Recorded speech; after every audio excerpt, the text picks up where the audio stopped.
Hello guys, कैसे हो सभी लोग। मैं हूं आपका भाई मोंटी और आप देख रहे हैं मेरे चैनल में गाइस। चैनल को सब्सक्राइब नहीं किया, प्लीज जाके मेरे चैनल को सब्सक्राइब कर दे, वीडियो को लाइक कर दे और कमेंट करके जरूर से बताएं कि वीडियो कैसे लगी। और वीडियो को जरूर से लाइक और कमेंट कीजिए, जिससे कि हमारी वीडियो ज़्यादा से ज़्यादा लोगों तक पहुंच सके। ये मेरी आप सभी से गुजारिश है। और इसके बाद चलो हम एपिसोड को शुरू करते हैं। पिछला एपिसोड जहाँ पे से खत्म हुआ था वहीं से ये एपिसोड चालू होता है। तो एपिसोड के स्टार्टिंग में हमें देखते हैं कि जो रयू हानबिन होता है वो उस हेलडॉग के मुंह के अंदर गिर रहा होता है। और तभी जो रयू हानबिन होता है वो क्या करता है, वो उस हेलडॉग के मुंह के अंदर एक अपनी जोरदार लात मार देता है, जिससे कि जो हेलडॉग होता है उसका जो जबड़ा होता है उसके से जो दांत होते हैं वही टूट जाते हैं। जितनी जो हमारा रयू हानबिन है उसकी स्ट्रेंथ है वो बहुत ज़्यादा है। इस वजह से उसने अपनी एक ही लात में जो हेडलॉक के दांत है उन्हें ही तोड़ दिया है। मेरे पास कोई भी स्किल नहीं है क्योंकि मेरा जो लेवल है वो कभी भी नहीं बढ़ता। पर मैं जितने भी स्किल मेरे पास है जो मुझे शुरुआत से मिले हैं उन्हीं स्किल्स की वजह से ही मैं अभी तक जिंदा हूँ और मैं उन स्किल्स को बहुत ज़्यादा पसंद करता हूँ। पर मैंने यहाँ पे उन स्किल्स को 10,000 बार, 1,000 बार, 20,000 बार ऐसे करते हुए मैंने बहुत सालों से उस स्किल को यूज़ किया है। इस वजह से मुझे उन स्किल को यूज़ करने की आदत सी हो गई है। और जो रयू हानबिन होता है इतना कहने के बाद उस हेलडॉग के ऊपर अपनी जो स्किल होता है उसे यूज़ करने के लिए आगे बढ़ता है। और जो रयू हानबिन होता है वो हमें बताता है कि उसने इतने सालों से इन स्किल को यूज़ कर रहा है। इस वजह से उसने इन तीनों स्किल्स को एक साथ मिला के कॉम्बो मूव बना चुका है। और वो कॉम्बो मूव बहुत ज़्यादा पावरफुल होता है। और फिर जो रयू हानबिन होता है वो उस हेलडॉग के ऊपर उन स्किल्स का यूज़ करता है। और पहला वो अटैक करता है वो होता है वर्टिकल स्लैश। और उसके बाद वो अपना सेकेंड अटैक करता है साइड स्लैश। और लास्ट वो अटैक करता है स्टेप। और उसने इन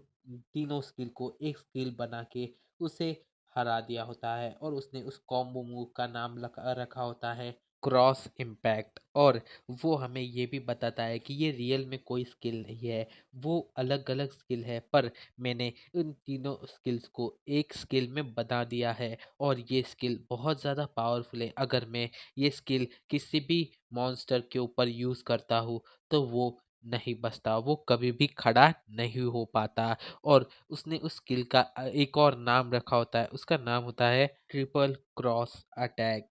वो इस स्किल को ये भी बोलता है। और इसके बाद हमें दिखाया जाता है रयू हानबिन का हंसते हुए चेहरा। और वो कहता है कि अरे मैं एक और दिन बच गया, क्या ये हेडलॉक मर गया? ओ तो मैंने इस दिन को भी सरवाइव कर लिया है, क्योंकि उसे हर दिन यहाँ पे मौत से जंग लड़नी पड़ती है। और आज भी वो बच गया। और इसी के बाद हमारा सीन यहाँ से कट होके किसी और जगह पे लेके जाया जाता है, जिसके हाथ में जो रयू हानबिन होता है उसका फोटो होता है। और जो बंदा होता है उसकी इस पर आ रहा होता है कि ये बंदा मतलब जो रयू हानबिन है वो अभी तक जो खेला रत्ना में लॉग इन है। और इसके बाद जो बंदा होता है वो सोचता है कि अरे ये तो वही वही लड़का है ना जिसके सिस्टम में बग है। बग का मीनिंग जो एरर उसके सिस्टम में आता है उससे रिलेटेड है। तो कंफ्यूज मत हो जाना। और इसके बाद हमें दिखाया जाता है उसी पर्सन को जिसका चेहरा तो नहीं होता, बस उसकी बॉडी होती है अजीब सी। और वो बंदा सोच रहा होता है कि अरे ये बंदा अभी तक कैसे जिंदा है और ये खेला रत्ना में है। और खेला रत्ना में तो अभी तो मैंने किसी को नहीं भेजा, तो क्या ये पहले से था? Oh my God! और इतने सोचने के बाद वो कहता है कि अभी 5वीं पीढ़ी अपनी जो ज्वेला रत्ना है वहाँ पे अपनी ट्रेनिंग कर रही है। और जो जो चौथी पीढ़ी है उनका तो ट्रेनिंग हो चुका है और वो आगे बढ़ चुके हैं। और ये तीसरी पीढ़ी से है जिसे मैंने पहले डाला था।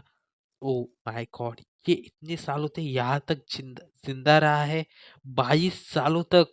मतलब हमारा जो रयू हानबिन है वो 22 साल तक जो खेला रत्ना है वहां पे फंसा हुआ है। और जो बंदा होता है वो कहता है कि ओह माय गॉड! ना कहने के बाद जो बंदा होता है वो अजीब सा, वो बहुत ज्यादा परेशान हो जाता है और उसे कुछ भी समझ में नहीं आ रहा होता।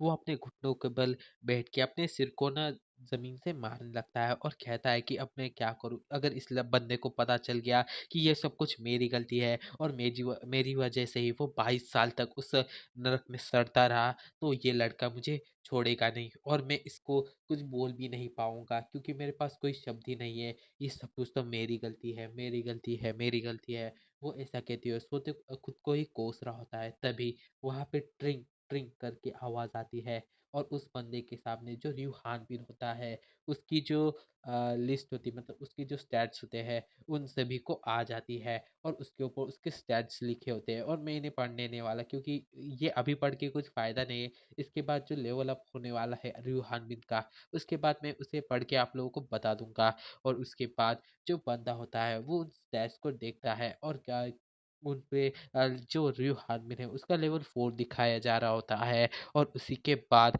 जो जो अजीब-सा बंदा होता है, वो र्यू हानबिन का जो स्टैट्स होता है, उन्हें देखने लगता है और कहता है कि ये अभी भी लेवल 4 पे है और इसके स्टैट्स भी कितने भंगार है। इसके पास 3 स्किल है और उसकी जो स्ट्रेंथ वगैरह वो भी कम है, स्पीड भी कम है और बाकी सब कुछ लिखा होता है। उन सभी को पढ़ के कहता है कि ये सब कुछ बहुत ज़्यादा खराब है, पर अब मुझे कुछ ना कुछ तो सोचना होगा इससे निपटने के लिए। और इसी के बाद जो बंदा होता है उसके पास एक आइडिया आ जाता है और कहता है कि इसका लेवल तो 4 है ना।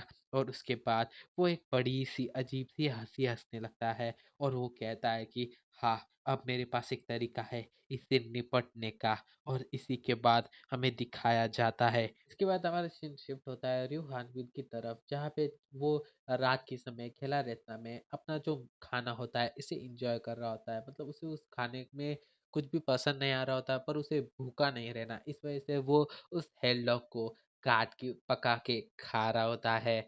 और वो हम लोग को कहता है कि वो लेवल 1 से लेकर लेवल तक 4 तक पहुंचना उसके लिए बहुत ज़्यादा आसान होता है, पर उससे आगे वो बढ़ तो नहीं पाता। और उसके बाद हमें वो कहता है कि चलो एक नज़र मेरे स्टैट्स की तरफ भी चले जाते हैं और फिर वो अपनी जो स्टैट्स होते हैं उन्हें देखने लगता है और तभी हमें वहाँ पे लिखा हुआ आता है कि व्यू एक्स्ट्रा स्टैट्स। और इतना कहने के बाद ही हमें दिखाया जाता है जो र्यू हानबिन होता है उसका शायद लेवल अप हो रहा है और उसके जो स्टैट्स है वो बहुत ज़्यादा तेज़ी से बढ़ जाते हैं। और उन स्टैट्स को आप लोग ठीक से देख लीजिए, इसके लिए मैं अपना जो स्क्रीन है उसे थोड़ा-सा बड़ा रखूँगा और आप लोग पूरी तरह से देख लीजिए कि उसके स्टैट्स कितने ज़्यादा तेज़ी से बढ़े हैं और उसका लेवल अप हो चुका है। मैं इस बात को आपको यहीं पे ही क्लियर कर देता हूँ। और जो र्यू हानबिन होते हैं उसे इसके बारे में कुछ भी पता नहीं है।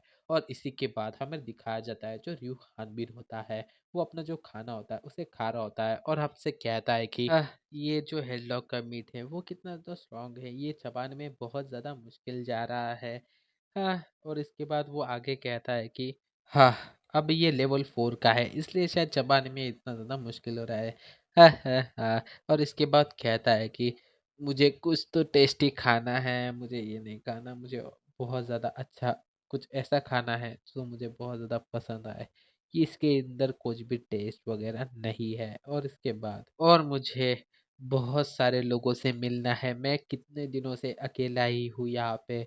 और तो और मुझे यहाँ से निकलना है, मुझे लोगों से मिलना है। अब मुझे ये भी याद नहीं कि कितनों सालों से या कितने महीनों से मैं यहाँ पे हूँ, यहाँ पे लड़ाई कर रहा हूँ। मुझे इसकी कुछ भी याद नहीं है क्योंकि मैंने इस सभी को याद रखना छोड़ दिया है। और इसके बाद जो र्यू हानबिन होता है वो बहुत ज़्यादा ही उदास हो जाता है और वो ज़मीन के ऊपर ही देख रहा होता है। और इसी पॉइंट पर हमारा जो ये एपिसोड है वो एंड हो जाता है। तो ये एपिसोड मैं यहीं पे ही एंड कर रहा हूँ। तो आप लोगों को ये एपिसोड कैसा लगता है कमेंट करके ज़रूर बताना।